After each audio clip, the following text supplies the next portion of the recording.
Hello, everybody. Looks like maybe this week we got everything working. Um, Javier, hello, sir. Max, hello. Stephen, hello. Decided to mix up the intro music, harkening back to 1988, and probably my favorite album from that year. I was in the eighth grade. Um, and in that, I totally dig the whole second side of that. Like, I remember buying it when it was on a tape. Uh, And the second side was awesome. First side was fine as well. Um, Mike sounds fuzzy. Fuck. I don't really know if there's anything else I can do with it.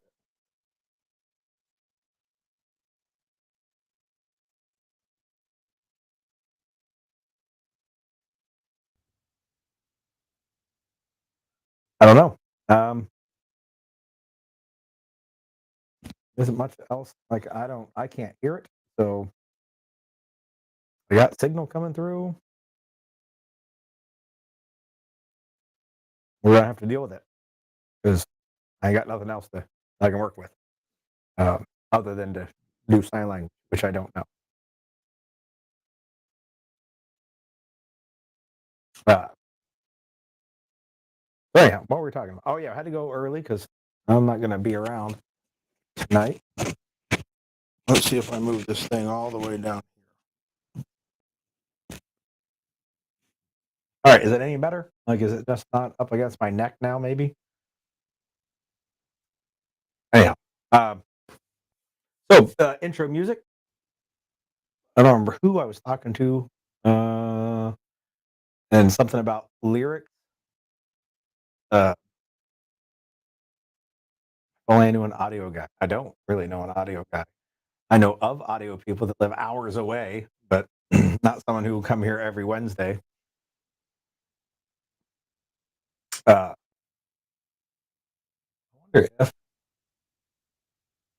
wonder if we do that. I got an idea. Got an idea. Oh, he says it's much better. Okay. All right. I had another idea. I'm a little behind. There's the delay. So anyhow, the lyrics there that I mashed into that intro are my favorite lyrics of from any song ever written. Uh,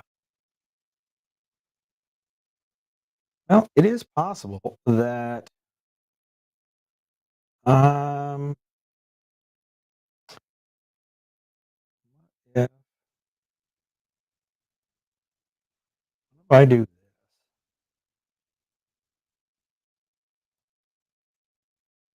well, I don't know.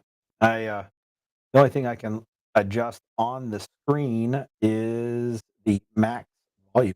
I went from 100 to 84. I'm now using Restream 2.0 instead of 1.0, and almost all of my defaults have changed. And like I had to add like text back, and uh, the colors was all blue and like the factory Restream colors. Tom Hollyby, hello, sir. Yeah, I don't know where Mike is. I've been texting him for the last like half hour, and he hasn't replied. So I don't know. Hope everything's okay over there. uh, Possibly maybe he will show up at the at 8:05 when we're done. The reason we're at 7:05 this week is because later tonight I am going to go spend the night looking for drones again. So I have to roll out of here at 9, and I can't have the live stream running when I need to be like making myself ready to skedaddle and skedaddle. All right. So I got the window open. So if Mike pops up, I can make him live. But uh, I don't know. I don't have any other way to get a hold of him if he isn't using a phone and he isn't on the computer. Yeah, like I can just run over there and be like, "Hey, bro, where you at?" Uh, but let's get on to the important stuff. I will drag this window over here, maximize that, and Tonight's live chat is sponsored by Ammo Supply Warehouse. Fine purveyors of freedom seeds. I do believe that is the slogan. Monsieur Becker over there is pretty okay. And he has graciously offered you all a discount. Premise 10 will save you a $10 on any order over $100 at Ammo Supply Warehouse, where you can order all kinds of cool ammo. You can actually get Defiant munitions over there as well. I don't know what all he's got in stock. I haven't really looked. I don't know if he carries the whole line of Defiant. He makes a ton of stuff. Some of it is like things for like killing elk and stuff like that. I don't even know what all the calibers are, so I don't know if Becker has all that, but just got some ammo in from Defiant Munitions, 77 grain Defiant defensive match. It is some like little poly tip stuff, and I run it in my DMR-ish gun, my $13 DMR gun. So I got some more of that in. I'll probably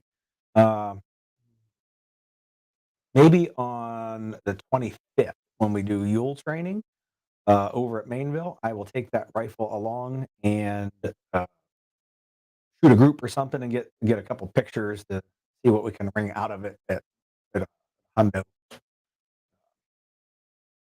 I don't know. Max says Becker's prices on Defiant are very good. Yeah, I don't know. Does he undercut Pete? I guess it really wouldn't be undercutting. If Pete sold it for less than Becker, that would be undercutting. Manufacturers can undercut dealers. Uh, Manufacturers can undercut distributors. Distributors can undercut dealers. The dealers don't really undercut anyone because the idea of undercutting is that you would sell it to a reseller, like someone below you in the food chain, and then sell it direct to a customer for less. So like Becker can't really undercut Pete, but Pete could undercut Becker. So maybe that's why Becker's prices are good, because Pete sticks to like a MSRP and Becker can sell it for, well, whatever he wants. If he wants to sell it at a loss, which he should do to me, sell me ammo at a loss. Actually, uh, most of the ammo I get from Becker, he takes a loss on. So that's how you get a banner up here in the wall, though. You take a loss on selling this guy ammo. All right, so we got that out of the way. What do we got here? Some sour pink lemonade. I don't know. Did you guys notice today they have a Sour Mega Warhead Sour Cherry Ghost coming to market?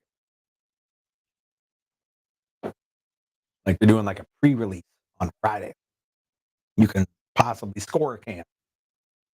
I'm going to try and do that. All right. So I got some things on the agenda for this evening. You know what I did not do?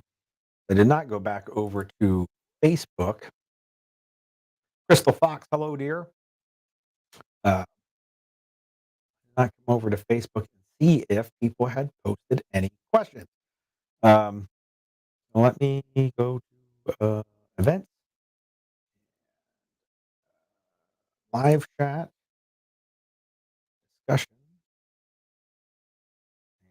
No, nobody has posted questions there. Perfect. So things to discuss. Andrew Smersek was up here. This was supposed to be in last week's live chat. However, I couldn't talk about it because as I was trying to get all these new things here that are in front of me to work, all I managed to do was disconnect. So, oops.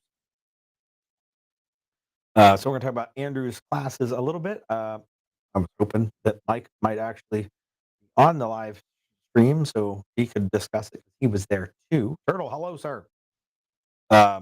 Then we're going to talk about my drone watching last night, and a tiny little bit about a piece of gear I have sitting here down by my feet.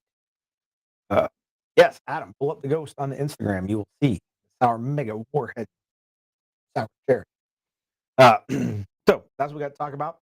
Feel free to pipe in at any point, like y'all are doing already. And we're just going to start without Mike. See if he shows up at some point. So, oh, also going to see a movie tomorrow.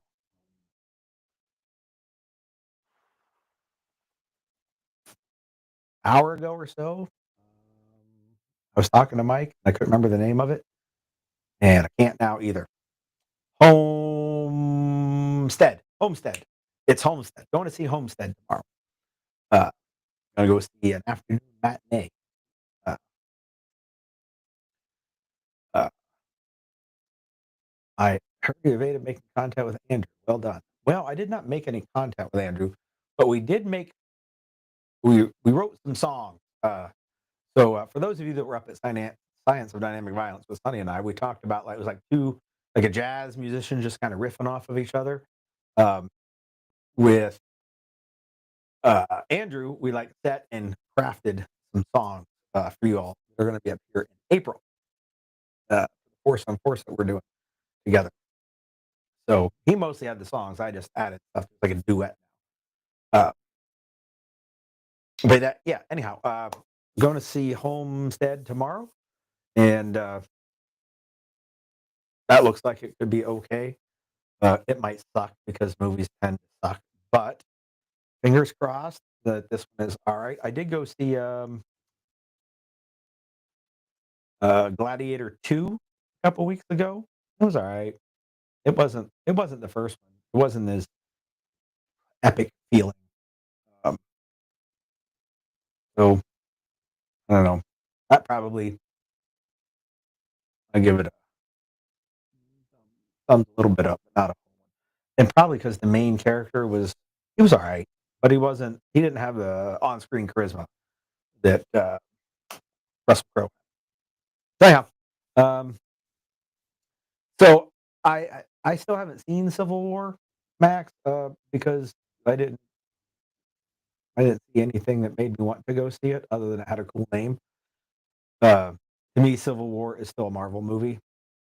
Uh, or it was probably the one of the better Avengers movies. Uh, it almost wasn't even a Captain America movie because it was such a large spectrum of cast. Anyhow, go see that tomorrow. And actually, I think Mike was going to go see it tonight and rescheduled his ticket so he could be on the live chat before he failed. Anyhow, uh, let's see what we're going to talk. What we want to talk about first. I guess we'll do the drone thing. Have I seen the secret level episode? I have indeed, Tom. It popped up on my Amazon, and instinctively went, "Oh, some cartoon series," and was just gonna turn it off. And I think I scrolled to the right, and I went, "Was that a Space Marine?" I had to go back, and I was like, "Well, it certainly was." So then I had to figure out like which episode had the Space Marine in it, and then I went and watched just that episode, and then enjoyed it, thought it was good, and then I put it away. A couple days later, I did go watch the rest of the episodes, and actually, I thought the Pac-Man one was pretty good. Strangely enough, which wasn't very Pac-Man-ish. Maybe that's why I liked it. All right, so like the drone shit, I've all over the fucking news and the interwebs. Drones swarming everything, and when lights go out, they go dark, and then they disappear, and then blah blah blah blah. And like that's one story that you hear. Uh, then somewhere else, they're like, they're not hiding at all. They're right out in the open. And then a different story. There's thousands of them. And then a story somewhere else says, well, there's not thousands. There's dozens, and they're the size of cars. It's not a swarm. So I don't got no fucking clue what everybody's seeing everywhere else. Uh, but last night, I am uh, doing this security gig, looking for things out of place. And I'm like, man, that fucking star is bright. And I can see other stars. I'm like, oh, "W which which star is that?" And I'm no fucking astronomer or an astrologer even. So I was like, "I don't know, it's probably some star I don't know of, but fuck is that bright?" And that ain't north. So I'm looking south. So, drone. So put down my nods. Oh, yeah, it's got blinking lights on it. So then I decide I'm going to move out into an open area so that I can see a little better. And sure enough, fucking drones everywhere. Uh, all right, maybe not everywhere, but with the naked eye, I saw 8, I think. Um, like, all right, that's odd. And at this point, I like the in the video. I'll show the video here in a second. It's on my um, but like that. There's a tree line off to the right, and like right off of that tree line, it's the beginning of a giant industrial park. It just has a bunch of factories and a lot of trucks, like a lot of trucks coming and going out of this industrial park in Hazleton. And there are drones like over the entire industrial park, not just the little parking lot that I walked out into. Um, and so I don't know where those drones are looking or what they're doing, but if they ain't thermal, they're not going to fucking see much um,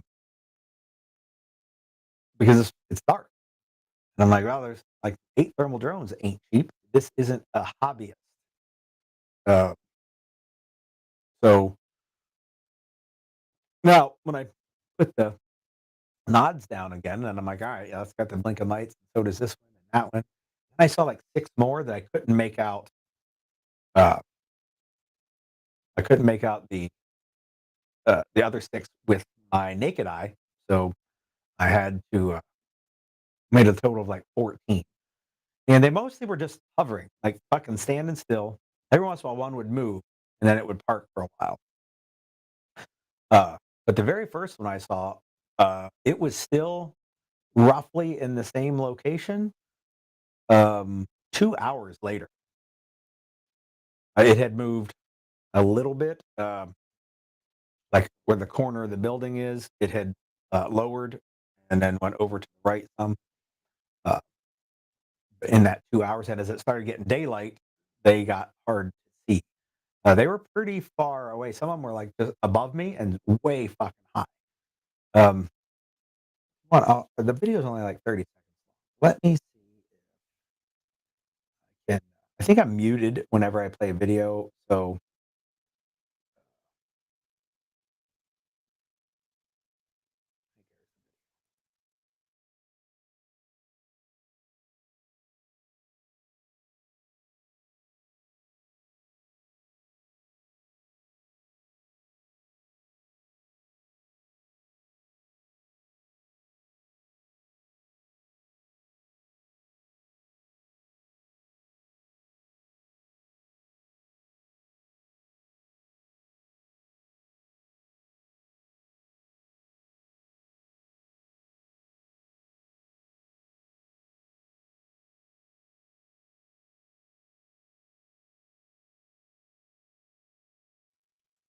all right.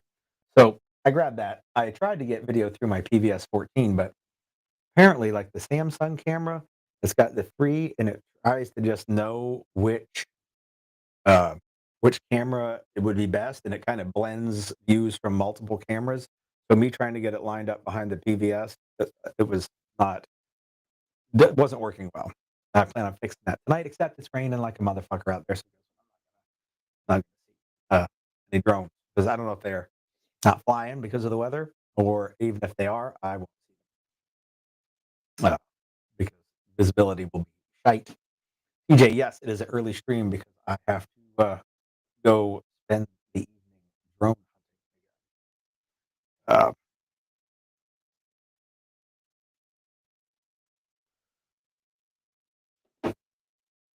That was I saw the first one, the star that turned out to be a drone. I saw about 4:15. It was probably 4:30 before I finally went and put nods on and walked out and looked for the rest of them. So that footage you saw was before 5 a.m. and they were They slowly disappeared until, I guess, the sun was coming up at 7. So that was my interesting drone take. Now, what's in Hazleton, PA? Nothing. It in an industrial park that's very not busy in the middle of the night at like 4 o'clock in the morning. I would say probably from 11 p.m. until 5, maybe 4 or 5 vehicles visible, typically over there. Uh, so I don't know what the fuck they were looking for, but it wasn't shit happening. Uh, so that's the drone status.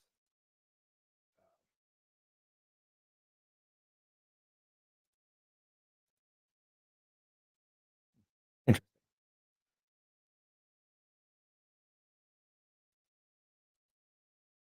Again, like I said, the new dashboard.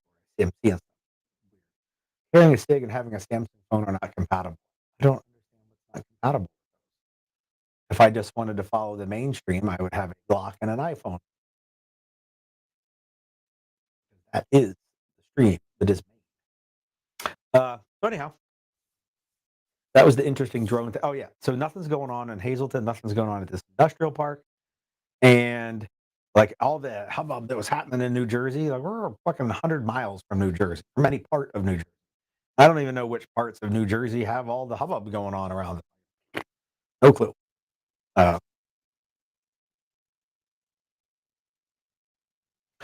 so that was my drone update. It was an interesting evening, and my plot was tonight to have PVS 14 on the back of my DSLR on the front of it. I mean, and you'll be able to zoom in through the PVS and all that, but it does look like that's gonna happen based off the weather. I mean, I'll bring it out anyhow. I mean, maybe the weather will clear up. Who knows? Maybe they're not. They're not there. Maybe the last night was the day they came to look at the industrial park. I I've been out in that area probably 8 or 9 different times overnight, like the whole night long. And last night was the first night that it wasn't either raining or snowing. So that was my first opportunity to get a glimpse. Uh, oh yeah, Hazleton is a it is a hotspot for Spanish speaking people. I don't know why. I assume probably somebody busted there from Texas at some point. Um, like free room and board, and we'll send you to Hazleton, PA, because there's a lot of Spanish speaking stuff going on in uh, maybe people need security. I don't know. It's not, but anyhow, I'll give you all an update. I posted the video over on the Facebooks, and the people are chatting about it. So I thought I'd address it in the live chat as well, and mention just how it's different than what the interwebs is saying. They didn't look like they were the size of cars. They did not look like they were the size of like uh, a little one, like a DJI thing that like you could just buy and run yourself. They look couple, two of them were probably low enough I could see the multiple lights on them with the naked eye, um, instead of it just being lit up in the sky somewhere. And I'm gonna guess they were, uh, probably 3 or 4 feet across. That's what it looked like to me. They had great staying power. I mean, for a couple hours in one spot, that's a good battery. And like I said, they were in the dark, so they had to be thermal if they wanted to see anything, or they weren't there to see stuff and they were listening. Internet says they were there sniffing. Don't know. Maybe.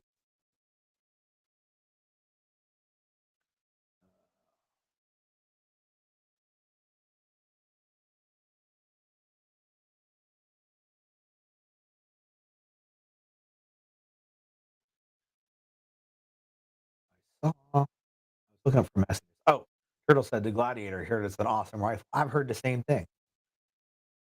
Andrew, hello, sir. I have in fact, your classes review. Why not review? I guess a little.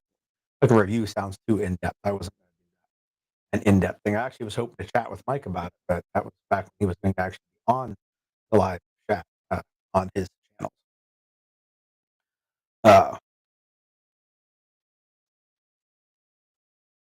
So we might as well talk about Andrew's stuff next because he's in the house in the chat, and I only have two more things to talk about.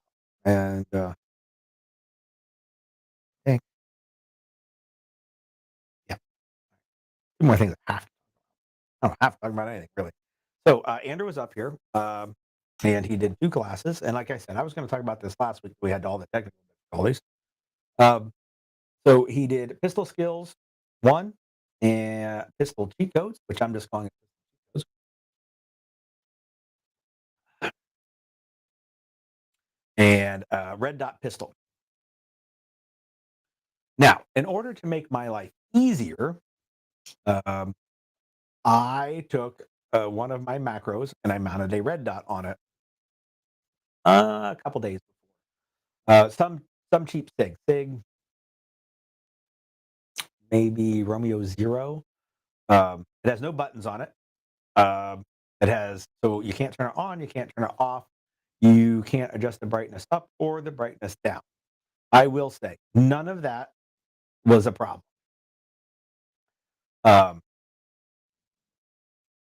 Oh hey, I think we got a visitor.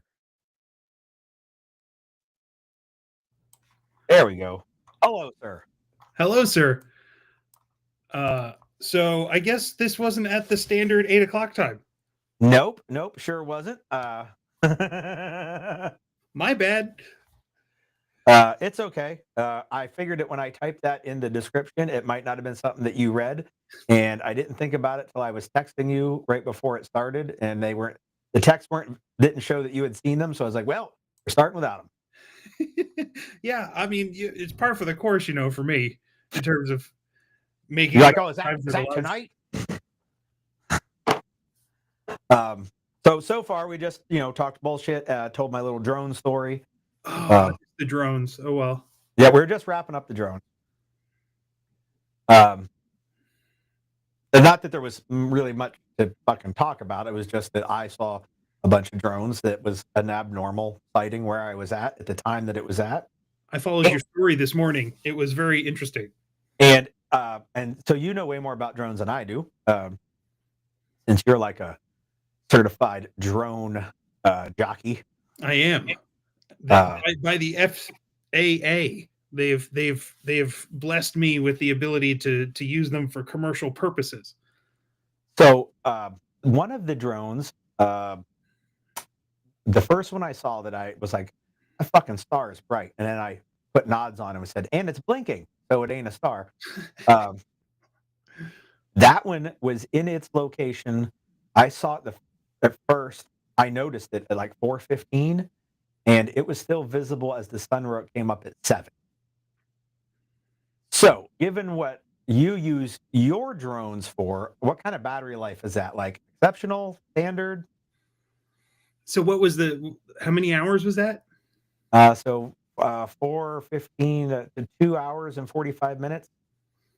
It doesn't seem like it's out of the realm of possibility with things that are commercially available, but it's certainly very much up there, and it's not anything that you would probably find in, say, a hobbyist type of thing. So, well, that's the other thing. It was fucking dark. So yeah. if they were using anything visual, their choices were thermal or nothing. Like they weren't going to see shit.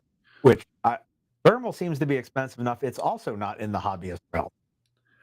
Well, yeah, I mean, like if anything, well, because like you could have like like regular white light or like regular visual spectrum cameras on a night drone, but And you could probably even get like very IR or near IR sensitive lenses, Yeah.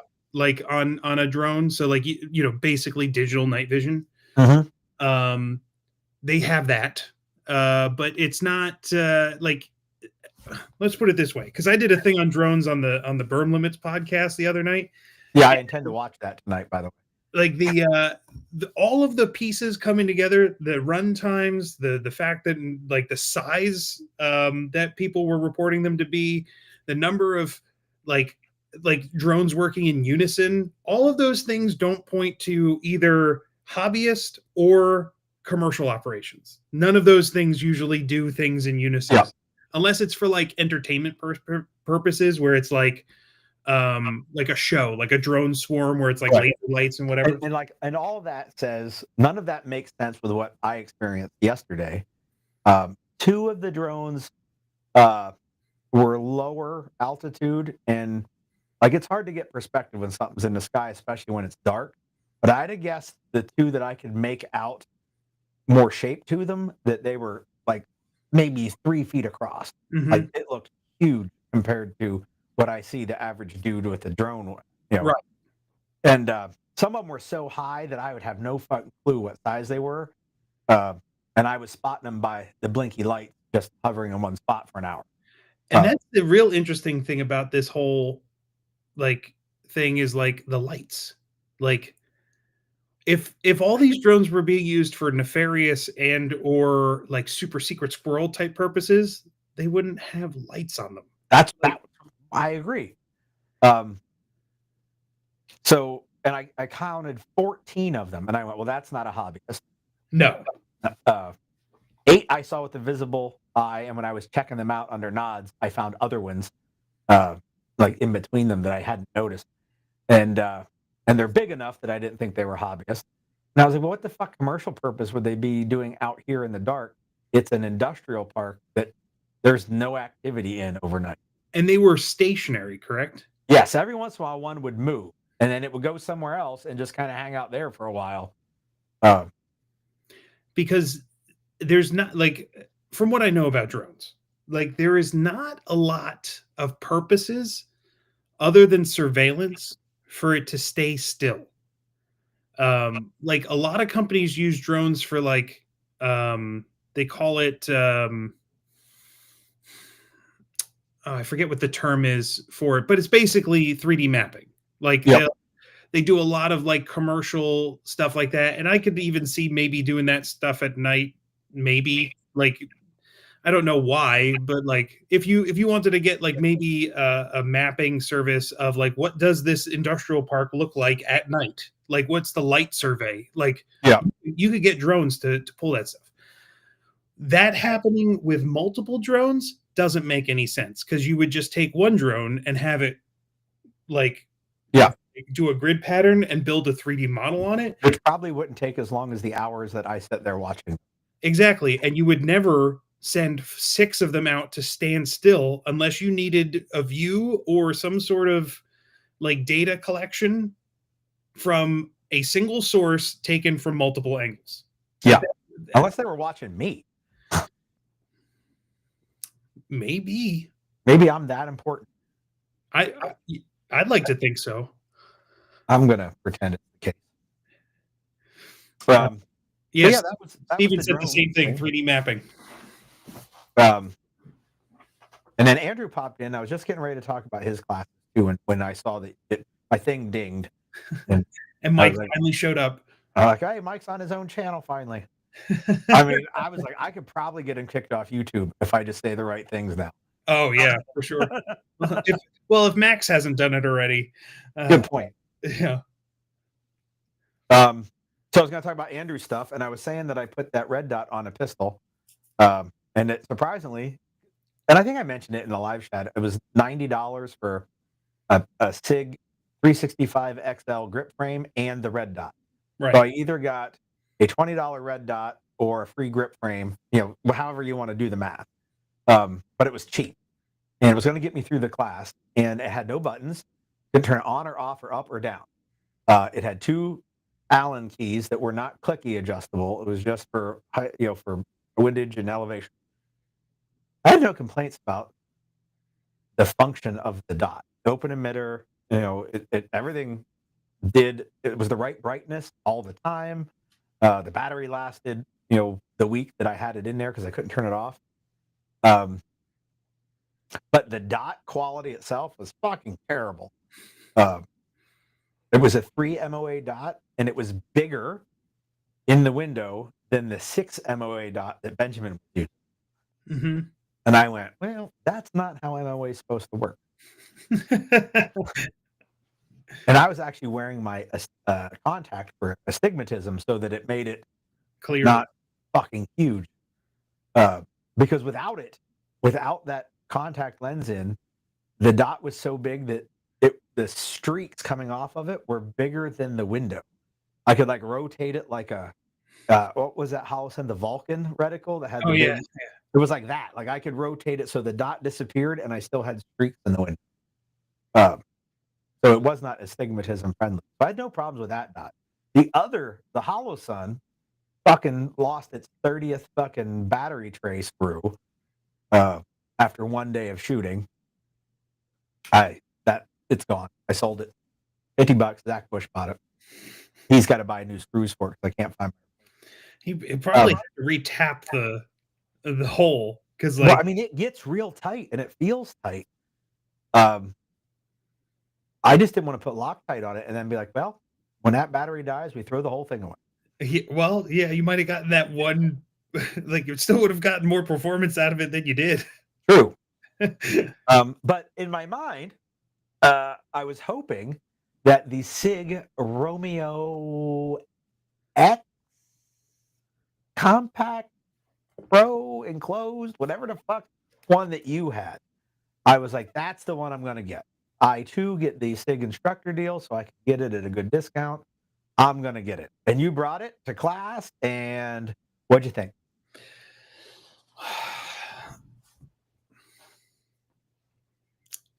Disappointed, I think, is the word. That was the vibe I got. Yeah. So this is the second SIG optic that I've got.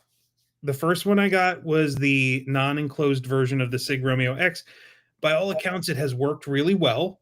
And except for the fact that when I first got it, it would randomly turn off. Now I did an RMA on it, sent it back, and that issue went away. So I was like, okay, great. They fixed what they needed to fix, and it seems like or maybe I had a fluke or something like that. So that's why I got the enclosed version. And I was like, because I want to try an enclosed optic. I'm tired of like shit collecting in the inside bucket of the window. Mm-hmm. And for getting it off the bat, I was like, oh, this is weird. Like, because I had when I went to go install it, I hadn't done anything with it. Had a fresh battery in it, and when I installed it, it wasn't on. It wouldn't turn on. I'm like, oh, that's interesting. So I replaced the battery in it, and then it turned on. I was like, oh, okay. So maybe it just had a weird battery or something. And so then was running it in class, and it would shut off. That's not good. Like, would run it some more, and it would shut off, and then wouldn't turn back on. So it turns out somebody in class had heard or read something somewhere. I forget who it was. They're like, hey, there's a battery tray or a battery cap issue. You got to really crank them down. Oh, okay. So I did that, and boom, it was working. Worked for the first day of class. And then the second day of class was working great for most of the day. And like when we did the zeroing portion for the red dot, all of a sudden I took one shot with a bench rest shot, and boom, the thing went out. And didn't matter how tight I would make the battery cap, it wouldn't turn back on. Okay, great. So can't trust this thing anymore. And it's on now. I don't know if you were able to see, but like it's working. It has been working. But by that point, I had already taken it off and put an EPS carry, whatever the Holosun version of that thing is, back on, and now I'm running that. So, and I literally like 2 hours ago got an email from SIG saying, "Hey, just crank on that battery cover and you'll be fine. And I'm like, no, that's not that doesn't work. I tried Uh, that. Like, yeah, that bought me 1 day. uh-huh. I cranked on the thing so hard. They use like, is there different levels of aluminum, like strengths of aluminum, or is Yeah, aluminum just yeah. garbage? Because like, um, it seems like SIG uses a really soft aluminum on their optics, and every time I try to tighten that battery door thing, it takes another hunk like out of the window, out of the thing, Oh, yeah, the groove for tightening it. the groove. Like Yeah. it just mars it to hell. Um, like no matter what I use, even a coin, like like bent the aluminum.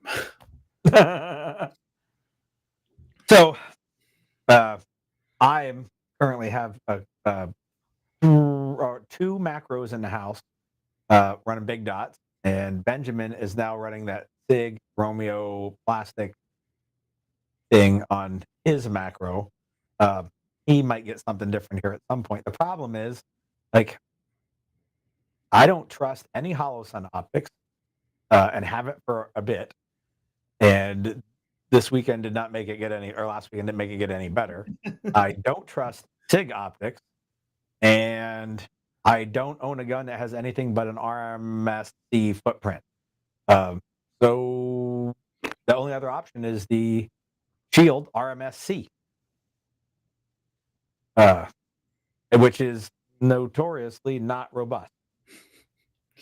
Do they make like an adapter plate or something where you could put like a regular size? Because like, is it really that much bigger, the regular size footprint ones versus the RMSC?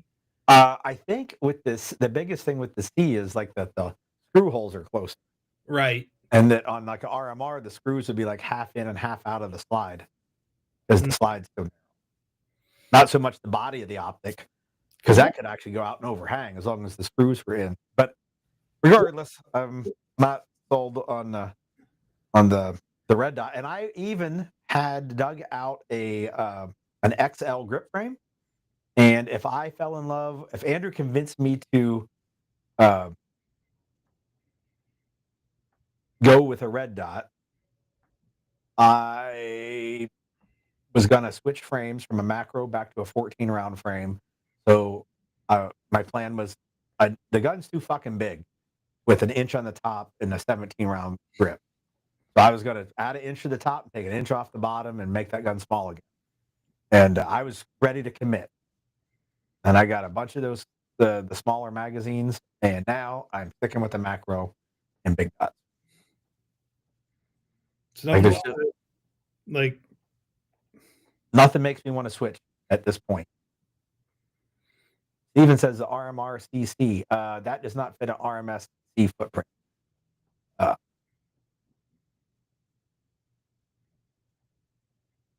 I don't know. That was just Trigicon. And Trigicons, might as well buy 4. it's too bad you can't put or they haven't made a EOTech. What's that EOTech red dot? E-Flex? The E-Flex. Too bad they haven't made an E-Flex K or whatever. I know. I asked them about it at SHOT, and they're like, "Yeah, I don't see us doing that." And because it uses like the Delta Point Pro footprint, Mm-hmm. uh, which nobody use. There's no gun like that comes with that footprint. Uh, you'd have to get like an MOS gun and that adapter plate. But if they made a smaller footprint, I'd at least try it. Like, it might fucking break too. I don't know, but I It know the may dot just looks be really good.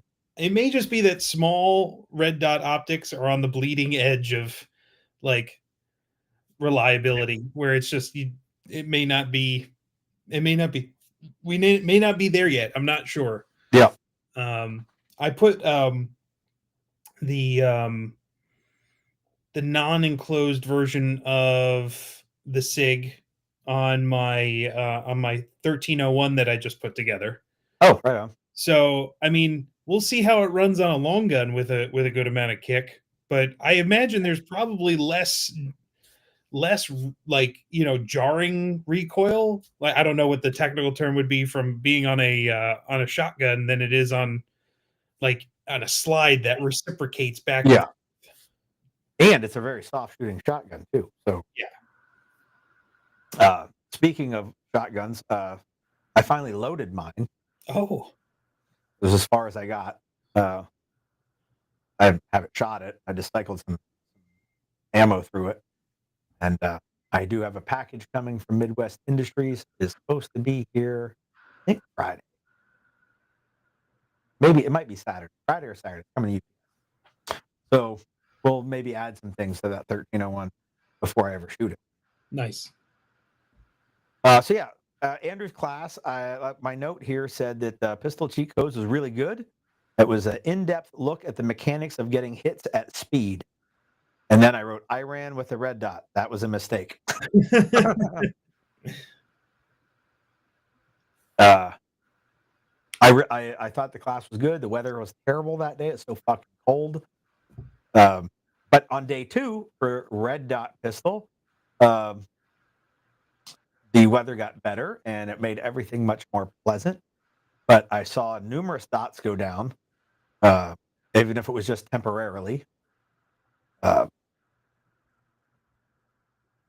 Oh, you know what?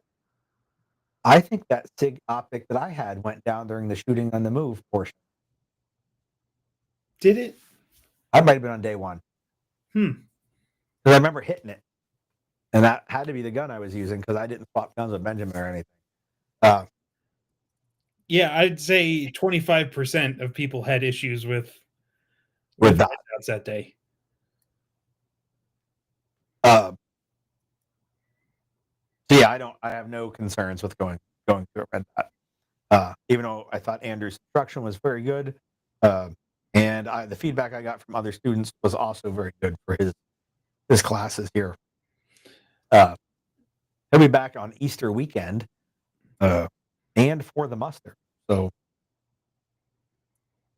and you guys are doing a collab class, right? Yeah, that's the Easter weekend. The Force on Force, the 2 Force on Force classes that he wrote.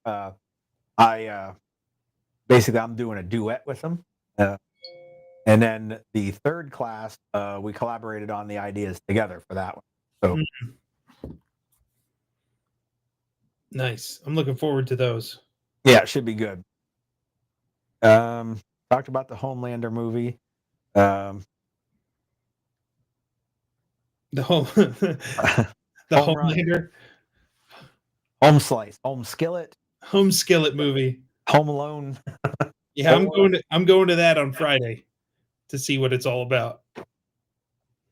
Well, I won't spoil it for you. But it looks like there might be some level of conflict inside our nation as part of one of the parts of the movie. So if that's a spoiler, I apologize.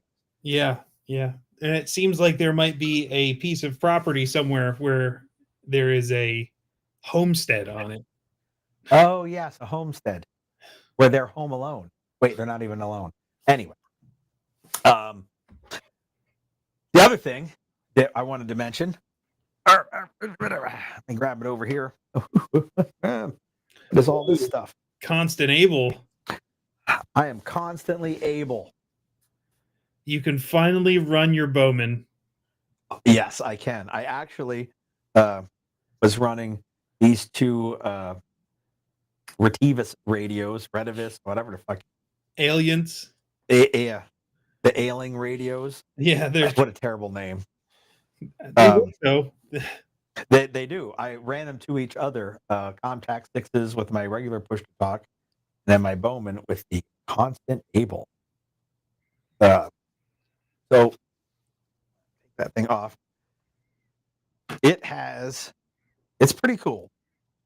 That one. Well, the fact that it can switch automatically between dynamic and electric, whatever they call it. Yeah, that's pretty stellar. That's awesome. I run into the other thing that it allows you to do is run a different plug set. So if you have like NATO plugs versus some other like wiring in it, like it automatically detects. I don't know. We've never run into that stuff, but we've certainly run into like um different microphones. Like, oh well, this one runs an electric, Yep. and this one is a dynamic, and those two things don't mix. Now one push to talk is going to work with everything. That's awesome. Yeah, it's that part is stellar. The button's got like a raised ridge around it, so you don't have to buy like a 3D printed thing to keep it from being real easy to hot mic. It's got a good click. I don't know if you can hear it, but it sounds like a good switch versus A good switch. like the U94s, which always I don't know. It's like I imagine what a switch sounds like on the old ones, where it was like you pull it down and the rod would go through like the little copper things. But it's solid sounding, but not very high end. But the thing that really impressed me is the clip. I had no idea how good the clip was. So it's skinny enough to fit like through Molly, unlike the U94 clip. Oh yeah, that's amazing. You can put it sideways or up and down, and instead of being like this deep with like these giant metal teeth, it's it's less depth. And I don't know if you'll be able to see it because my lighting in here isn't really set up to show stuff close. But it's got like rubber grippers that got big interlocking teeth in the rubber. Oh wow. So it's not like on the U94 ones, it would like just basically those teeth would have to dig into a piece of webbing and you'd hope that they'd puncture it. This will clamp around something, but because the teeth interlock and it's just rows of them across the thing, um, it grips awesome. Like I always took the U94 clips and threw them away and used shock cord to Hmm. tie them in place. And I don't think I'm going to do that with this. Uh, so I'm actually pretty stoked about it. I just love the fact that it fits in a Molly space because that's Yes. like the old clip. Honestly, like that would work just fine if it fit in a 1 inch Molly Yep. thing. Because then if you could shove it in far enough, then it's close. It goes past the loop, and then it would Yeah. hug The, around the, it, the right? But it teeth would doesn't just fit catch that on each other and not. Yep. way. Yeah, so Uh, that's pretty smart. They're man. I'm so happy to see Disco 32 turning into what it is. Like when we first found them, they were just like, hey, they make some push to talks for those radios that we use, and like they've really turned into a company that's like actually making radio stuff. Like yeah. I the remember Josh, the owner, he called after we started buying stuff and just thanked me for being a customer and said, "Yeah, you guys up there in Pennsylvania are like our biggest customer that we have." And so we got in on the ground floor at that point for sure. And I'm glad to see like they've really taken off. yeah the the discus, right? That's their Bluetooth thingy. Yep. The I really liked it. I had for a while the modular speaker mic, Yep. which was basically a push to talk and a speaker mic at the same time. They just Yep. don't make one for my current radios, so I don't have one. Um, the constant able, and it looks like they have a new headset too, Oh like a yeah, the one that was like you the could buy like at a add-on. discount if you bought it when you bought the Constable. That I want. Like I'd much rather have one of those than like a Bauman because it does it to me. That's the same thing. It's like, okay, I'll put it in my ear and it's bone conducting and it's not ear protection, but man, its low profile is all get Yep. out.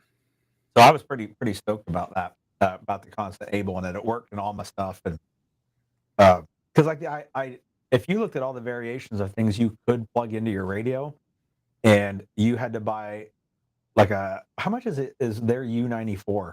Is it like $100? 115. 115. So if you're like, oh, I have two different headsets. Well, now we're at $230, so that you have you know one for each kind. Yeah.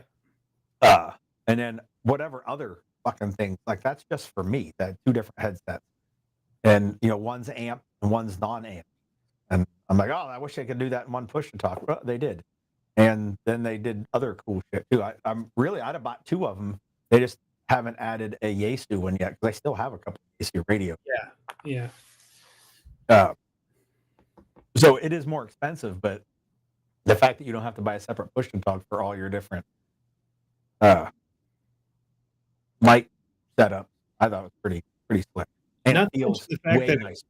that it opens up. I'd be more than willing to try some of the cheaper headset radio or headset like comms enabled headsets. Yep.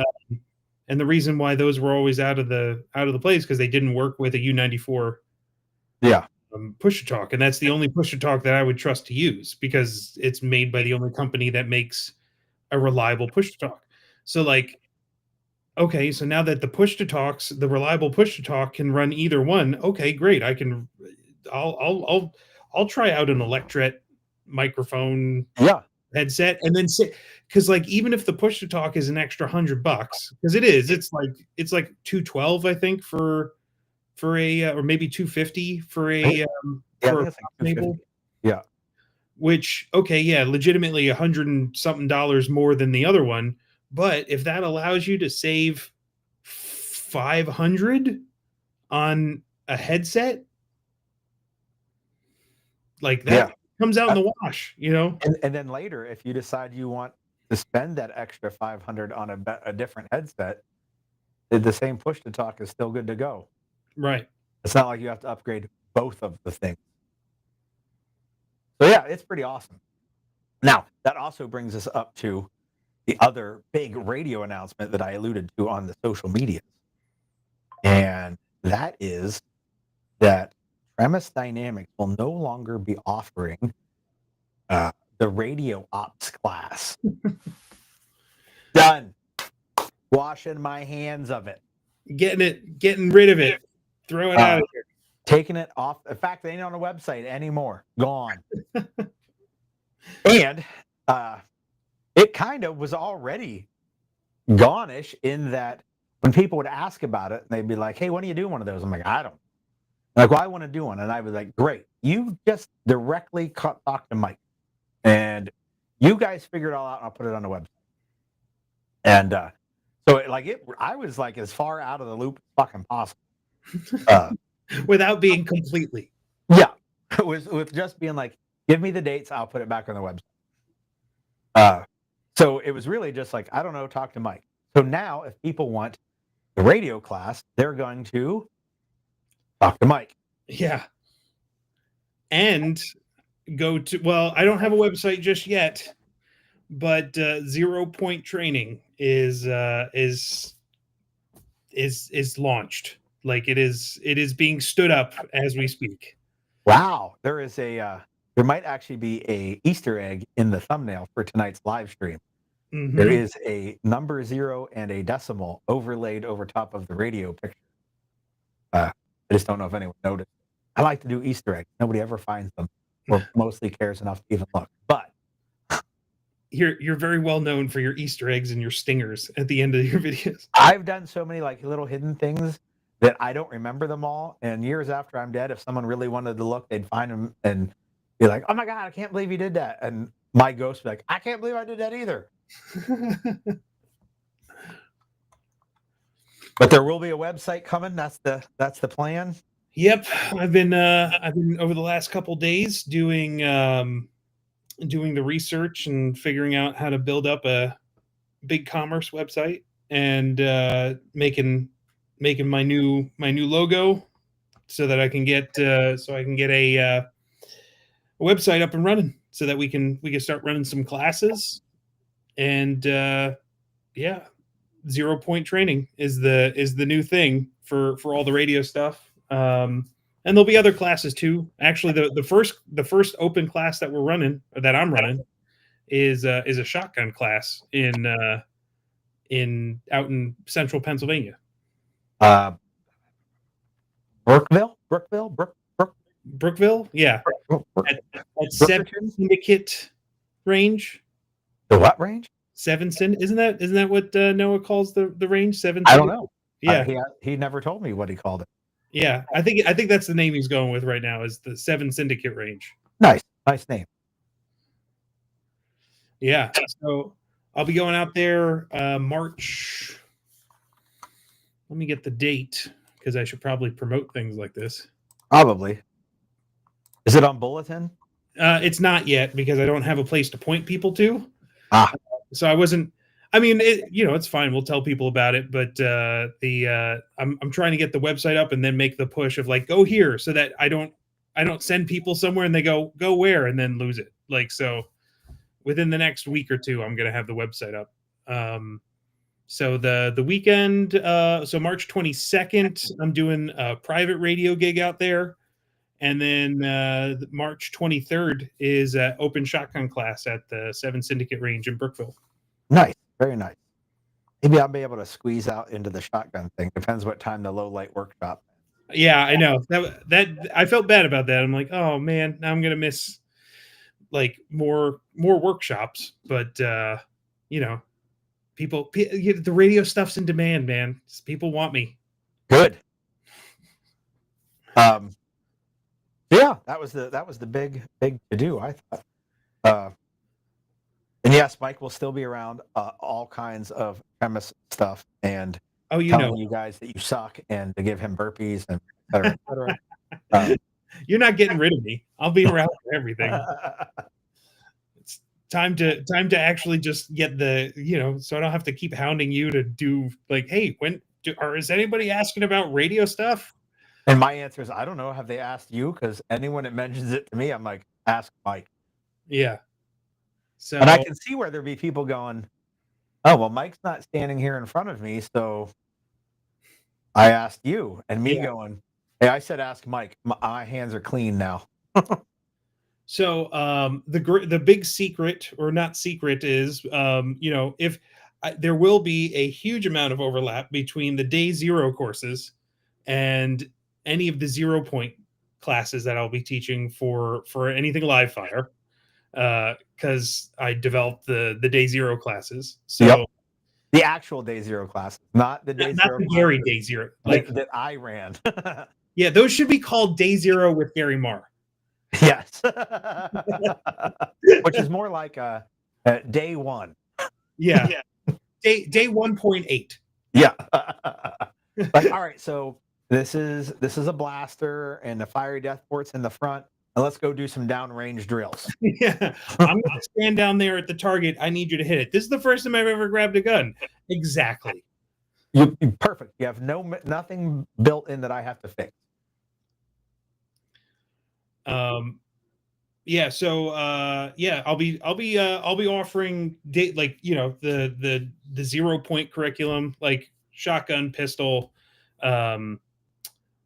carbine, the standard stuff. My goal, and this is what I've been trying to do through all the day zero stuff at Tremis as well, and we'll still be running those, I'm sure, is like to help build up new students. That is to me the most important thing about training. A lot of trainers, and I give them all the credit in the world, really love the idea of pushing the back end of the envelope. Mhm. Hey, we want to dive so deep into this one particular topic, this thing. I want to develop students into being the epitome of whatever this is, and I love doing that as a student. For me, the thing that I've seen that I want to help with in the industry is building, like really bringing in new students, getting them comfortable, and getting them to the guys that push, the guys that are breaking the boundaries and stretching the envelopes. It like that to me is probably the most important thing that we can be working on is the pipeline of bringing good people into training. So that's my focus. And contrary to some instructors' belief, the entire pipeline does not have to be them. Exactly. Which is probably why I hesitated so long at starting or kind of teaching under my own banner, was because of the fact that I'm a student first, and like I have, at the end of the day, there are so many people that I would rather point people to say, well, this guy is much better at teaching this than I am, and this guy is Like this, like Zach Bush is like who I would push people to teach shotgun stuff. Yep. But um, I also think that there is room in the world for me to have a class and then to introduce people to it and then send them on their way to a Zach Bush and say, listen, the next person that you should be learning from is this guy, and the next Yep. person you should be learning from for carbine stuff is Gary, and you should you want like I mean, there's some things I probably wouldn't necessarily dive into per se, at least not yet in terms of like combatives, but like the same thing Right. with things like you need to go to ECQC, which Yep. is the stuff that I do through Bulletin too, in terms of like taking classes, being a student first, but really just promoting the industry as a whole. Having a pipeline for new students, I think, is one of those things. I'm like, it needs to happen. Like, we need someone doing it. Well, one of the interesting things that is a story you and I know, but I don't know if anybody else. Way back in the day, when you were doing uh, coming up with things to teach our study groups, like our training group, about how to use radio, and you're like, I should make this a class, and I was like, yes, that should be a thing, and like there was a discussion between us about that first radio class, and I was like, all right, so how can I help you promote it and fill it so that people can be there? And as we chatted about it, we ended up making that radio class a premise dynamics class, not because of like anything that I had to do with it. It was because I had a website and more reach on like social media to advertise for it. Like it was straight up just, well, more people will know what's happening if we put it under your banner. And I went, okay, that's fine too. Yeah. Like it had nothing to do with like, oh, Mike is stealing my proprietary molecules, and I got a fucking molecule in this. Yeah. I mean, we made the compounds together on a lot of the stuff, like all the like, and I think what you and I have been working on with a lot of the Tremis stuff the last few years is like getting out there and doing stuff. And like some of the stuff that we teach is as I'll be honest, as owned by all of the students that have come out to class to do the stuff so that we could learn how to do things better. Like all the night vision, the navigation stuff, night patrolling, like all the things that we've done even outside of classes, like those have all been like developed. Yep.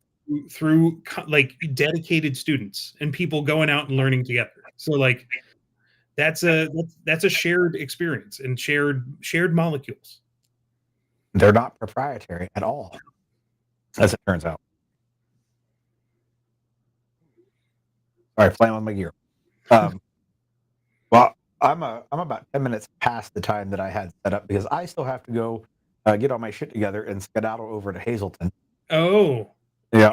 You going hunting for more drones? Going drone hunting, except it's raining currently, so I don't know what weather conditions drones can fly in, but I know what kind of visibility I'm going to have tonight, which will probably not be great.